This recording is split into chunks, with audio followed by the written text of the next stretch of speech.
Coach benches autistic player, then he becomes the team's MVP. The stadium buzzed with anticipation as the home team huddled on the sidelines. Parents, students, and die-hard fans filled the bleachers, their cheers growing louder with each passing moment. John sat quietly at the end of the bench, his helmet resting beside him. The number 12 on the back of his jersey caught the light as he shifted uncomfortably, stealing glances at the field. His fingers tapped a rhythmic pattern on the bench, a subtle habit he'd developed whenever he was nervous. Coach Henderson paced the sidelines, barking orders to the team on the field. His booming voice echoed over the din, sharp and commanding.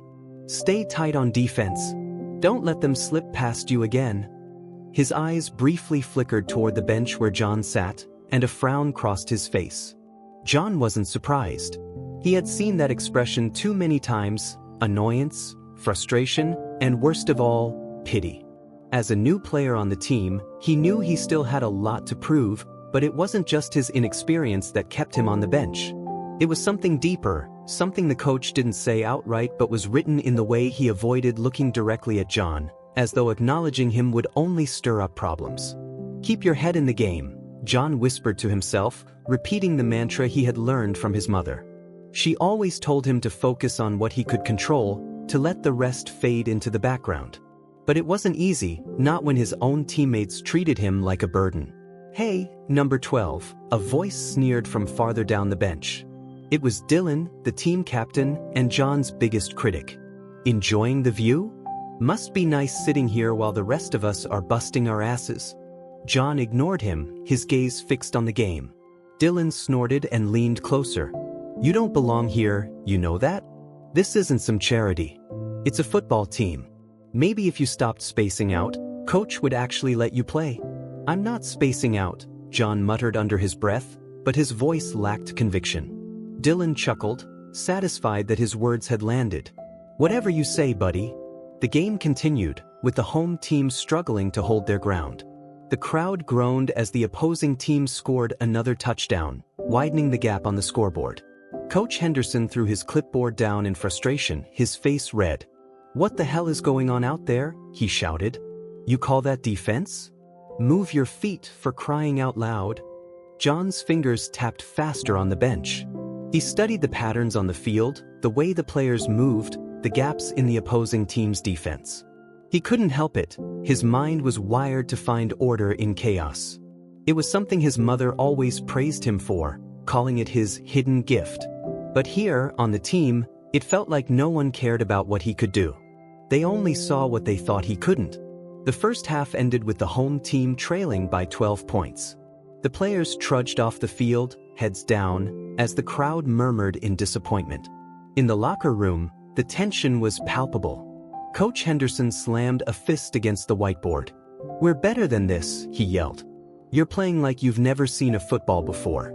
I want focus, discipline, and hustle in the second half. No more excuses." His eyes scanned the room, landing briefly on John before moving on. "Dylan, take charge out there. Show them what leadership looks like." "Yes, coach," Dylan said, puffing out his chest. He shot a smug glance at John, who pretended not to notice. As the team returned to the field, John stayed behind for a moment, adjusting the straps on his helmet. He caught his reflection in the mirrored surface of a locker and hesitated. He wanted to belong here, to prove that he was more than just a benchwarmer. But how could he, when even the coach didn't believe in him? "Hey!" A voice interrupted his thoughts. It was Eric, one of the newer players who hadn't yet been tainted by the team's toxic dynamic. "Don't listen to Dylan. He's just a jerk." John managed a small smile. "Thanks." Eric nodded and walked out, leaving John alone with his thoughts. Taking a deep breath, John grabbed his helmet and jogged out to the sidelines. The second half was about to begin. The night before the game, John had stayed up late, studying playbooks and rewatching old game footage. His mother had found him in the living room, surrounded by notebooks filled with meticulous diagrams and notes. "John, honey, you need to get some sleep," she said gently, sitting beside him. "I can't," he replied, his voice tinged with frustration. "Coach says I don't understand the plays, but I do. I don't know how to make him see it." His mother placed a hand on his shoulder. Sometimes, people only see what they expect to see. But that doesn't mean you stop trying. You're smart, John. You see the game differently, and that's a good thing. Then why does it feel like I'm always doing something wrong? He asked, his voice barely above a whisper. You're not doing anything wrong, she said firmly. You're just different. And different can be amazing. You'll show them, John. I know you will.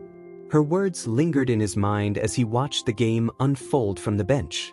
The team was struggling to hold their ground, and it was clear that Coach Henderson was running out of patience. Dylan's frustration boiled over, and he yelled at his teammates after every missed play, blaming everyone but himself. Finally, during a timeout, Eric approached the coach and said something that made Henderson's eyes narrow. John couldn't hear the conversation over the roar of the crowd, but he saw Eric gesturing toward him. The coach looked at John, his expression unreadable, before shaking his head and barking another command to the team. Not yet, John muttered to himself. But soon, as the game progressed, the tension on the sidelines grew unbearable. The score gap widened, and the crowd's enthusiasm waned, their cheers fading into frustrated murmurs. John sat silently, watching every play with laser focus. His hands gripped the edge of the bench, his knuckles white. He had studied this game, this exact opponent, and he could see where they were making mistakes. The gaps in the defense, the tells in the quarterback's movements, it was all there. But no one was listening. Coach Henderson threw his hands up in frustration after yet another incomplete pass. What are we doing out there? He barked, his voice hoarse from yelling. He turned to Dylan, who stood panting on the sideline. You're supposed to be leading this team. Where's your head at? Dylan scowled, his face red with frustration. I'm doing everything I can, coach. Maybe if everyone else pulled their weight, we wouldn't be losing. The coach shook his head, muttering under his breath, and scanned the bench. His eyes landed on John, lingering for a moment before moving on. John knew that look. It was the same one he'd seen when the coach had first agreed, reluctantly, to let him join the team. A mix of doubt and dismissal. Eric nudged John with his elbow, breaking his concentration. You should say something, he whispered. John blinked, confused. What do you mean? You see what's happening out there, Eric said. You know the plays better than anyone. If you don't speak up now, when will you? John hesitated. The thought of standing up, of putting himself in the spotlight, made his stomach churn. He wasn't like Dylan or the other players who thrived on attention. But deep down, he knew Eric was right. If he didn't take this chance, he might never get another. Swallowing his nerves, John stood up and walked toward Coach Henderson. The coach was pacing back and forth, his clipboard in hand, muttering angrily about blown opportunities. When he noticed John approaching, he stopped and raised an eyebrow. What do you want, John? The coach asked, his tone sharp. John hesitated for a moment, then spoke, his voice steady despite the butterflies in his stomach. I see where we're going wrong, coach. Their defense is leaving the right side open on every play. If we run a quick slant route there, we can gain some serious yards. The coach stared at him, his expression unreadable. For a moment, John thought he might actually consider it. But then he shook his head and waved him off. You think I don't see that? Sit down, kid. This isn't a classroom. It's a football game. But, I said, sit down, the coach snapped, his voice cutting through the noise of the crowd. John felt his face flush with embarrassment as he turned and walked back to the bench. Eric gave him a sympathetic look but didn't say anything. Dylan, however, wasn't so kind. Nice try, genius, Dylan sneered. Maybe next time, leave the coaching to the actual players. John clenched his fists, but he didn't respond. He wasn't going to give Dylan the satisfaction of knowing his words had stung. That night, after the game ended in a humiliating loss, John sat in his room replaying the events in his head. He couldn't shake the feeling that he could have made a difference if only the coach had listened. His notebook lay open on his desk, filled with carefully drawn diagrams and notes. He stared at it for a long moment before grabbing a pen and adding another play to the collection. If they wouldn't listen to him now, he would just have to work harder, prepare more, and make them see that he belonged. The next day at practice, the atmosphere was tense. The team was still reeling from the loss, and the coach was in no mood for excuses. "We've got 2 weeks until the next game," he barked. "I want everyone working harder than they ever have. No more mistakes. No more slacking." John threw himself into practice with everything he had. He stayed late every day, running drills and studying the playbook until he knew it inside and out. Eric often stayed with him, offering encouragement and helping him refine his technique. "You're going to get your shot," Eric said one evening as they packed up their gear. "And when you do, they'll all see what you're capable of." John nodded, but he couldn't help feeling a twinge of doubt. What if he got his chance and failed? What if Dylan and the others were right, and he didn't belong here? He pushed the thoughts aside and focused on what he could control: his effort, his preparation, and his determination. The turning point came during a scrimmage the following week.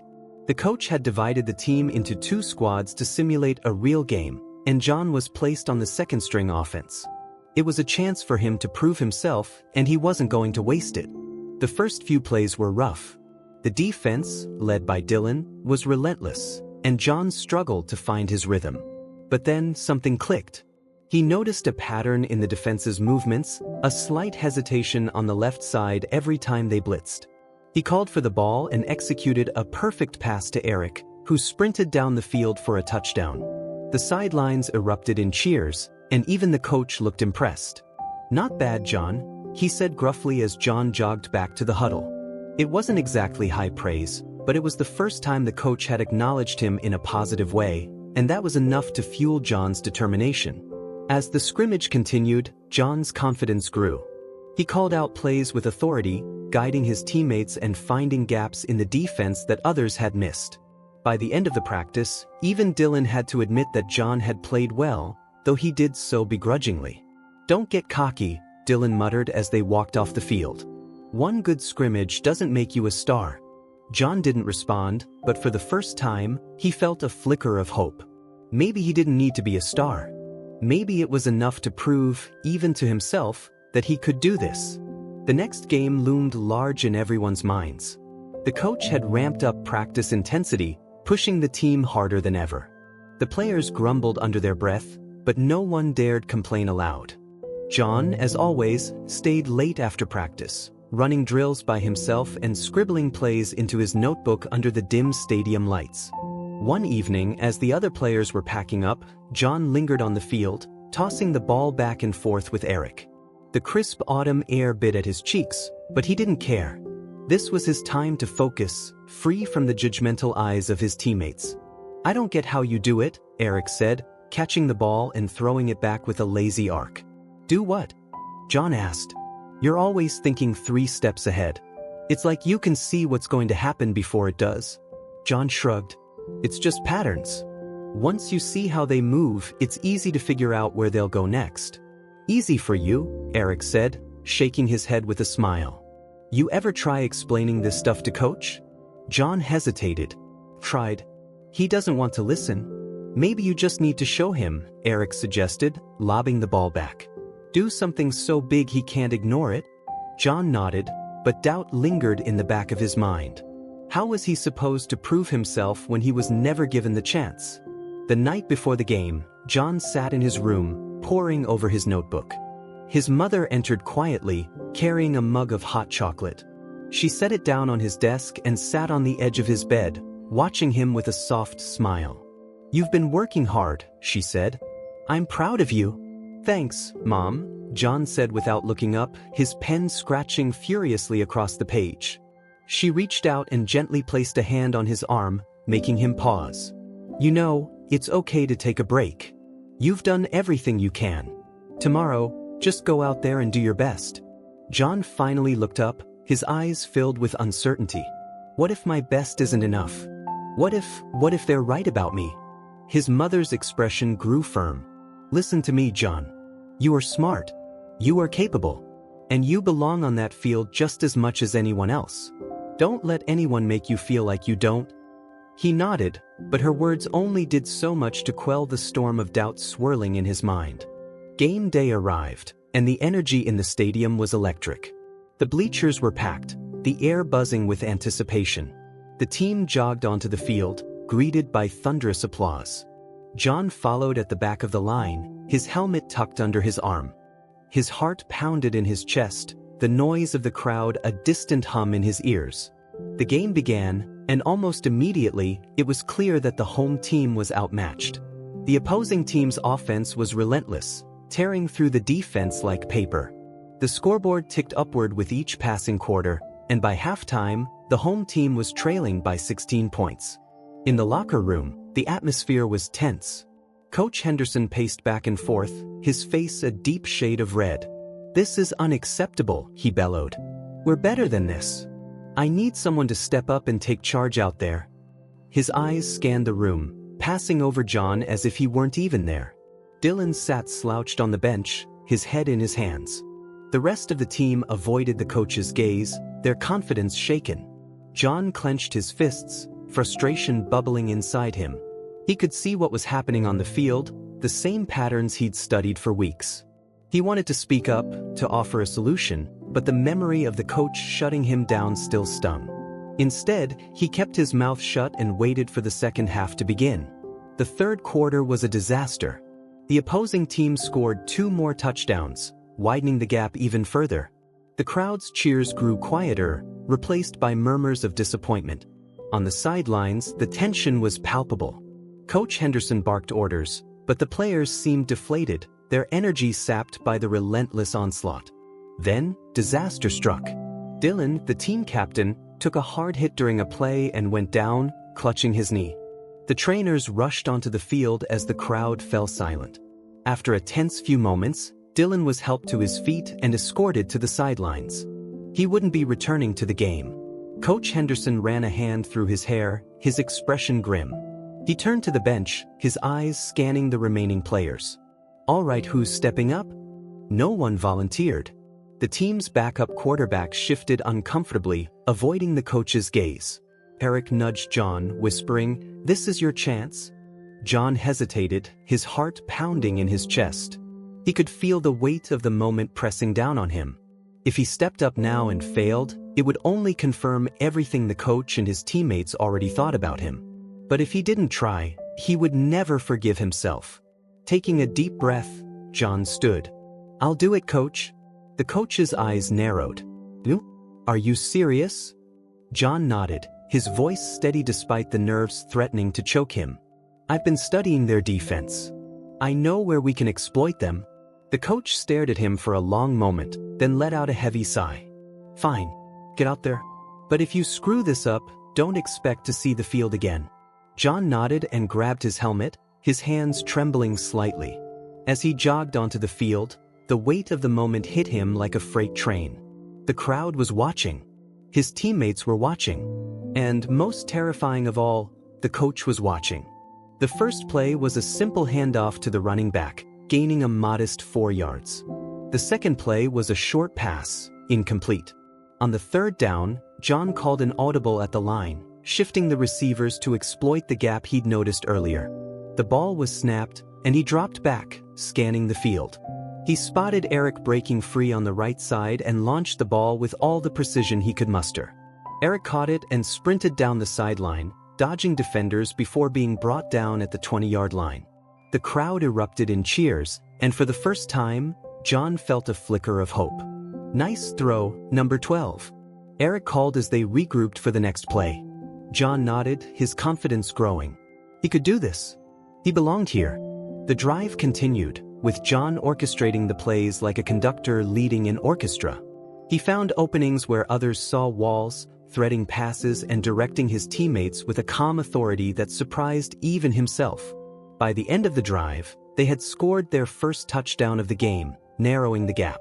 The sidelines came alive with energy.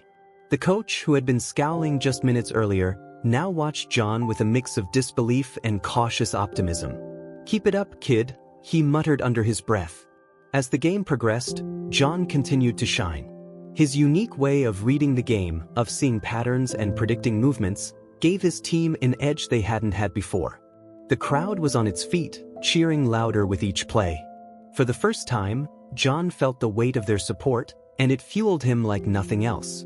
By the start of the fourth quarter, the gap had closed to just 6 points. The opposing team, which had been so confident earlier, now looked shaken. John led his team down the field with precision, keeping the defense guessing and the clock ticking. With just seconds left on the clock, they were within striking distance of the end zone. John called the final play, his voice steady despite the pressure. The ball was snapped, and time seemed to slow as he dropped back, scanning the field. He spotted Eric in the corner of the end zone and launched the ball. Eric leaped into the air, his hands outstretched, and pulled the ball in as he tumbled to the ground. Touchdown! The stadium erupted into chaos, the cheers deafening. John stood frozen for a moment, his mind struggling to process what had just happened. Then, as his teammates swarmed him, he allowed himself a small smile. For the first time, he didn't just feel like part of the team. He felt like he belonged. The noise in the stadium was deafening as the scoreboard flashed the final result, a narrow victory for the home team. Players leapt in celebration, the crowd roaring with excitement. John stood amidst the chaos, catching his breath as his teammates mobbed him, patting him on the back and shouting praises. "Way to go, number 12. Eric yelled, his face lit with a wide grin. "You just saved the game." John smiled, still processing the weight of what had just happened. For so long, he had sat on the sidelines, waiting for a moment like this. And now that it had finally come, it felt surreal. The tension, the fear of failure, all of it melted away in the warmth of his teammates' newfound camaraderie. But not everyone was celebrating. Dylan sat on the bench, his arms crossed and his jaw clenched. He had watched the entire fourth quarter unfold from the sidelines, his frustration mounting with each of John's successful plays. He didn't say a word as the team crowded around John, but the look on his face said enough. Coach Henderson, meanwhile, stood a few yards away, watching the scene unfold. His arms were crossed, his expression unreadable. As the players began to disperse, heading toward the locker room, he approached John. "That was unexpected," the coach said, his tone gruff. "You did well out there, but don't let it go to your head. One game doesn't make a season." John nodded, his heart sinking slightly. He had hoped for something more, an acknowledgement of the effort he'd put in, or at least a hint of approval. But the coach's words felt more like a dismissal than praise. "Thanks, coach," John said quietly, trying to mask his disappointment. The coach gave a curt nod and walked away, leaving John standing alone on the field. The stadium lights cast long shadows across the turf as the crowd began to file out, their cheers fading into the night. Back in the locker room, the atmosphere was electric. Players laughed and joked, replaying key moments from the game. For the first time, John felt like he was part of the team. Eric sat beside him, recounting the final touchdown to anyone who would listen. "And then John just launched it, perfect spiral, right to me?" Eric said, mimicking the throw. "It was like something out of a movie." The other players nodded, some clapping John on the back in approval. Even those who had doubted him before seemed to be warming up, their earlier skepticism replaced with begrudging respect. Dylan, however, remained silent. He sat in the corner of the locker room, his gaze fixed on the floor. Finally, he stood and walked over to John, his expression unreadable. "Good game," Dylan said, his voice stiff. John blinked in surprise. "Thanks." Dylan hesitated, then added, "But don't think this means you've earned a starting spot. You had one good night. Let's see if you can keep it up." The room fell silent as everyone waited to see how John would respond. For a moment, he considered firing back, but he decided against it. Instead, he nodded calmly. "We'll see," John said, his tone steady. Dylan's eyes narrowed, but he didn't say anything else. He turned and walked away, leaving a strange tension in the air. The following week, things began to shift. At practice, John noticed that the other players treated him differently. They listened when he spoke, and some even asked for his input on plays. Eric, as always, was his biggest supporter, but now others were starting to recognize John's value as well. Even Coach Henderson seemed to soften, though he still maintained his usual gruff demeanor. During one drill, he pulled John aside and handed him a clipboard. "Show me what you've got," the coach said, nodding toward the field.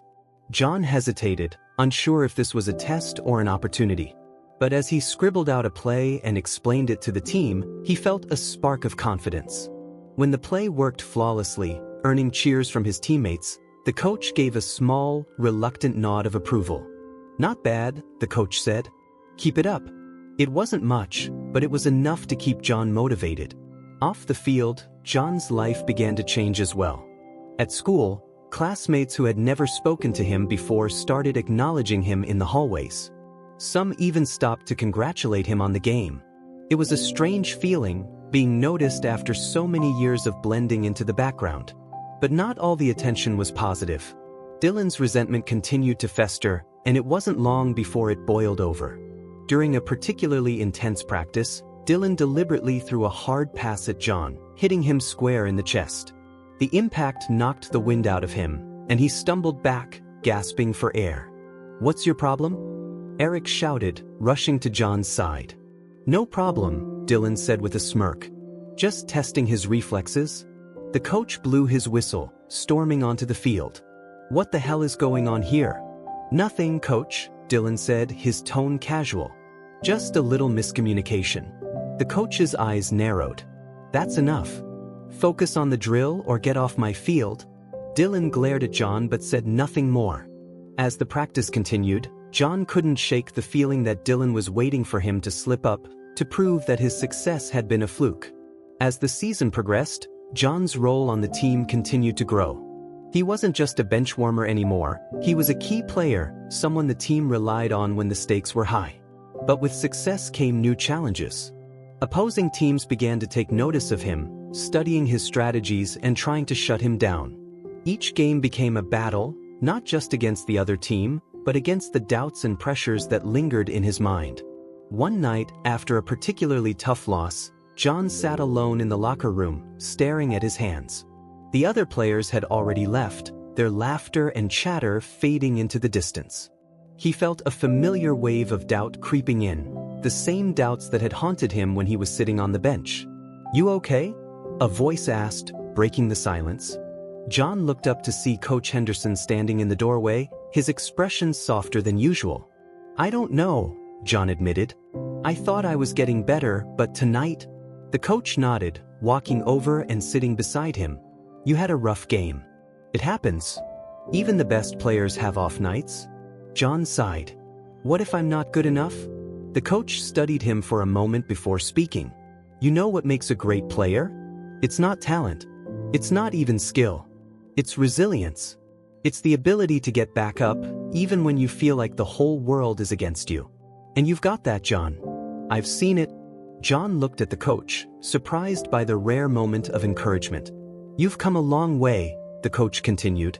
"But if you want to keep improving, you can't let one bad game get in your head. Learn from it and move on." John nodded slowly, the coach's words sinking in. "Thanks, coach." The coach patted him on the shoulder. "Now go home and get some rest.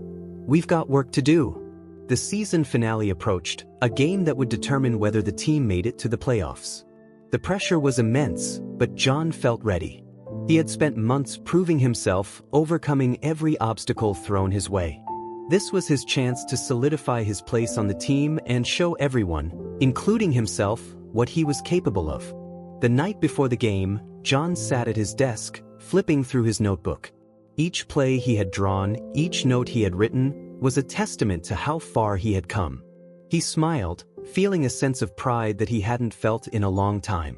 "Tomorrow's the big day," his mother said, peeking into his room. "How are you feeling?" "Nervous," John admitted. "But ready." She nodded, her eyes shining with pride. "You've worked hard for this, John. No matter what happens, I want you to know that I'm proud of you." "Thanks, Mom," he said, his voice quiet but sincere. As she left, John closed his notebook and leaned back in his chair. Tomorrow would be the culmination of everything he had worked for, and he was determined to make it count. The day of the final game arrived, and the air was electric with anticipation. The bleachers were packed, the home crowd decked out in school colors, waving banners and shouting chants. John stood on the sidelines, his helmet tucked under his arm as he scanned the field. This was it, the culmination of everything he had worked for. His heart pounded in his chest, the noise of the crowd like a dull roar in his ears. Coach Henderson gathered the team in a tight huddle before kickoff. His voice was firm, but there was an edge of urgency in his tone. "We've come a long way this season, But this game will decide if we make it to the playoffs. I want every single one of you giving everything you've got out there. No excuses, no regrets. His eyes swept over the players, lingering briefly on John. For the first time, there was no trace of doubt in the coach's expression. Let's show them what we're made of. The team broke the huddle with a unified cheer, running onto the field as the crowd erupted. John took a deep breath, steadying himself. Eric clapped him on the shoulder as they jogged to their positions. "You ready for this?" Eric asked, grinning. "Yeah," John said, his voice steady. "Let's do it." The game started with a flurry of action. The opposing team came out strong, their offense relentless as they pushed down the field. The home team's defense struggled to keep up, and within the first few minutes, the visitors scored a touchdown. The crowd groaned in disappointment, but John stayed focused, his mind analyzing every play, every movement on the field. When the home team got the ball, the offense sputtered, unable to break through the opposing defense. Dylan, still nursing his injured knee, watched from the sidelines, his frustration evident. The backup quarterback fumbled a snap, and the opposing team recovered the ball, sending the crowd into stunned silence. By the end of the first quarter, the home team was down 14-0. Coach Henderson paced the sidelines, his face a mask of frustration. He glanced at John, who was standing at the edge of the bench, his eyes fixed on the field. "All right, John," the coach called, his voice cutting through the noise. "Get in there." John's heart leapt, but he kept his expression calm as he grabbed his helmet and jogged onto the field. The weight of the moment pressed down on him, but he pushed it aside, focusing on the task at hand.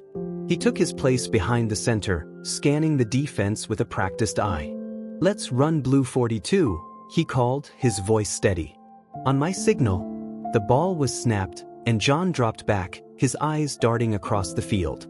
He saw a gap in the defense and launched the ball toward Eric, who caught it and sprinted down the sideline for a 20-yard gain. The crowd roared, and John felt a surge of confidence. As the game progressed, John began to find his rhythm. He called audibles at the line, adjusting plays based on the defense's formation. His ability to read the game and anticipate the opposing team's moves gave his team an edge they hadn't had before. Slowly but surely, they began to chip away at the deficit. By halftime, the score was 21-14, and the team jogged into the locker room with a renewed sense of hope. The players gathered around the coach, who addressed them with a mix of urgency and encouragement. "You're playing with heart out there," he said, his voice carrying over the buzz of excitement. "But this game isn't over. We've got 2 more quarters to prove ourselves. Stay focused, stay sharp, and don't let up." He turned to John, his expression serious. "You're leading this team now, John. Keep doing what you're doing." John nodded, the weight of responsibility settling on his shoulders. "I will, coach." The second half was a battle. The opposing team fought back with everything they had, their star quarterback launching deep passes that tested the home team's secondary. But John refused to back down. He rallied his teammates, encouraging them after every play, and his determination was infectious. The defense tightened, forcing turnovers and giving the offense more opportunities. With 5 minutes left in the game, the score was tied at 28-28. The tension in the stadium was palpable, every play met with deafening cheers or groans. John stood in the huddle, his teammates looking to him for guidance. "We've got this," he said, his voice calm but firm. "Let's run green 18. Eric, watch for the safety blitz. If it comes, cut left." Eric nodded, his confidence in John unwavering. The ball was snapped, and John executed the play flawlessly, connecting with Eric for a 15-yard gain. The crowd erupted, and the team pushed closer to the end zone. With less than a minute on the clock, the home team was within striking distance. The coach called a timeout, gathering the team on the sidelines. "All right, this is it," he said, his voice steady despite the tension. "We've got time for one more play." "John, what do you see?" John glanced at the field, his mind racing. He saw the opposing defense shifting, anticipating a run. He turned to the coach, his decision made. "We fake the handoff and go for the pass. They're stacking the box." The coach hesitated, then nodded. "All right, make it count." The team lined up, the stadium falling silent as the crowd held its breath. John crouched behind the center, his heart pounding. He called out the signal, the ball snapped into his hands. He faked the handoff, drawing the defense in, then dropped back, scanning the field. Eric was open in the corner of the end zone. John launched the ball, watching as it arced through the air. Time seemed to slow as Eric leapt, his hands outstretched. He caught the ball and came down just inside the end zone. Touchdown! The stadium erupted, the noise deafening. John stood frozen for a moment, disbelief washing over him. Then his teammates swarmed him, shouting and cheering. "You did it!" Eric yelled, clapping him on the back. "You freaking did it!" John smiled, the weight of the moment sinking in. For the first time, he felt like he truly belonged. After the game, the team celebrated in the locker room, their laughter and cheers filling the air. The coach addressed them, his voice filled with pride.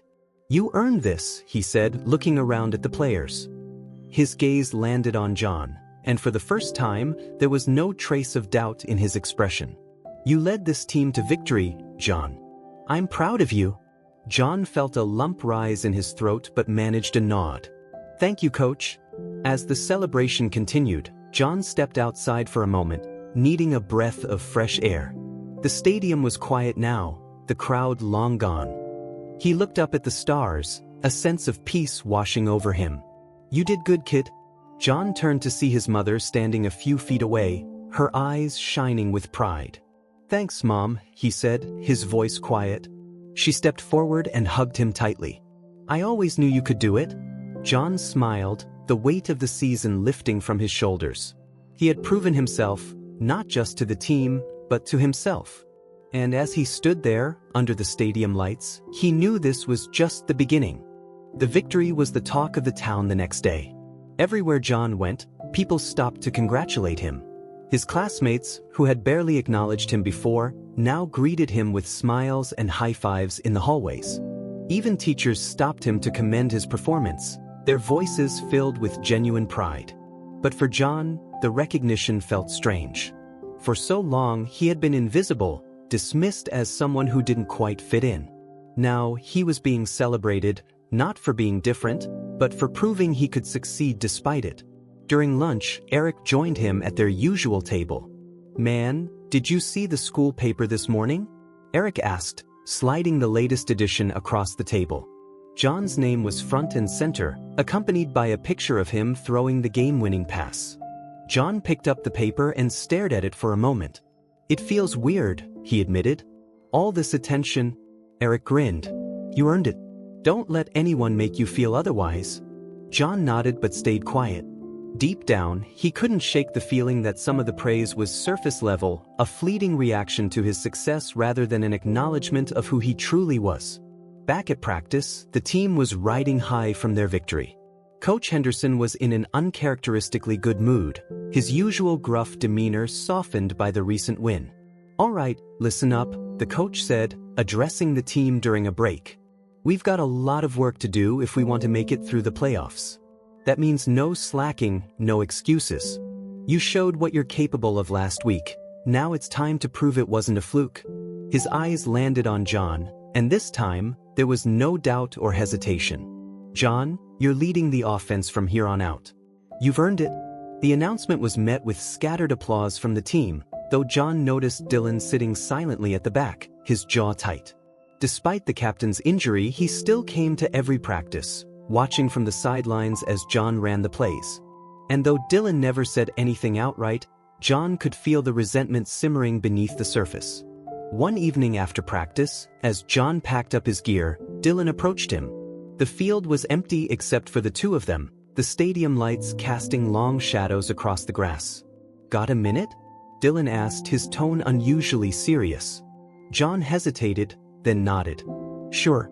Dylan stood in front of him, his arms crossed. For a moment, he said nothing, his gaze fixed on the ground. Finally he spoke. "Look," Dylan began, his voice low. "I haven't exactly been fair to you." John blinked, caught off guard. He had expected another insult, not an apology. "I've been pissed off, okay?" Dylan continued, his frustration bubbling to the surface. "Losing my spot, watching you take over, it hasn't been easy." John stayed quiet, unsure of what to say. "But that's not your fault," Dylan admitted, his voice softening. "You stepped up when the team needed you. And you proved me wrong." John felt a strange mix of emotions: relief, gratitude, and something else he couldn't quite name. "Thanks," he said quietly. "That means a lot." Dylan nodded, then extended a hand. "Good luck out there." John shook his hand, a tentative smile crossing his face. "Thanks, Dylan." As Dylan walked away, John felt a weight lift from his shoulders. For the first time, it felt like the tension between them had finally eased. The playoffs began with a tough matchup against a well-seasoned team. From the opening kickoff, it was clear that this wasn't going to be an easy game. The opposing team was fast, disciplined, and aggressive, forcing John and his teammates to dig deep. John took hit after hit, the opposing defense targeting him relentlessly. Each time he went down, he got back up, brushing off the pain and refocusing on the game. His resilience inspired his teammates, who rallied around him, refusing to give up. By the fourth quarter, the score was tied, and the crowd was on edge. John stood in the huddle, sweat dripping down his face as he addressed his teammates. "This is it," he said, his voice steady despite the chaos around them. "We've worked too hard to let it slip away now. Let's finish this." The final drive was a masterclass in teamwork and strategy. John executed plays with precision, his passes connecting with receivers who fought for every yard. With just seconds left on the clock, they were within field goal range. The kicker stepped up, the stadium holding its collective breath. The snap was clean, the kick was true, and the ball sailed through the uprights as time expired. Victory! The team erupted in celebration, their cheers echoing through the stadium. John stood at the center of it all, his teammates lifting him onto their shoulders as the crowd chanted his name. After the game, the coach pulled John aside. The locker room was alive with laughter and shouts of joy, but the coach's voice cut through the noise. "You've done a hell of a job this season," the coach said, his tone sincere. "I'll admit, I didn't think you had it in you when we started. But you've proved me wrong in every way." John felt a lump rise in his throat. "Thanks, coach. That means a lot." The coach nodded, a small smile crossing his face. "Keep it up. The sky's the limit for you." As John walked away, he felt a sense of pride he had never experienced before.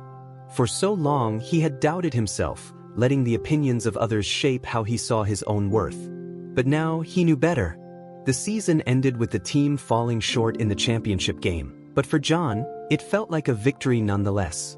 He had gone from being a benchwarmer to a leader, earning the respect of his teammates and proving to himself that he belonged. At the team banquet, John was awarded the MVP trophy. His name met with thunderous applause as he walked to the stage. Holding the trophy in his hands, he looked out at the crowd, his heart full. "I just want to thank my teammates, my coach, and my mom," John said, his voice steady. "This season wasn't just about football for me. It was about proving to myself that I could do something I never thought possible. And I couldn't have done it without all of you." The crowd rose to their feet, their applause filling the room. John's mother beamed from her seat, tears glistening in her eyes. In the weeks that followed, John's life began to settle into a new rhythm. He continued to practice, determined to improve for the next season, but he also made time for other things. He started mentoring younger players, sharing the lessons he had learned and encouraging them to embrace their unique strengths. One day, as he sat in the stands watching a youth football game, a boy approached him. The boy was shy, his hands fidgeting nervously as he spoke. "Are you John?" the boy asked. John nodded, smiling. "Yeah, that's me. My mom said you're really good at football," the boy said, his voice barely above a whisper. "And she said you're like me." John's smile widened. "What's your name?" "Ethan," the boy replied. "Well, Ethan, if I can do it, so can you," John said. "You just have to work hard and believe in yourself. And if anyone tells you you can't, prove them wrong." Ethan's face lit up, and John felt a warmth spread through him. He had come so far, and now, he could help others do the same.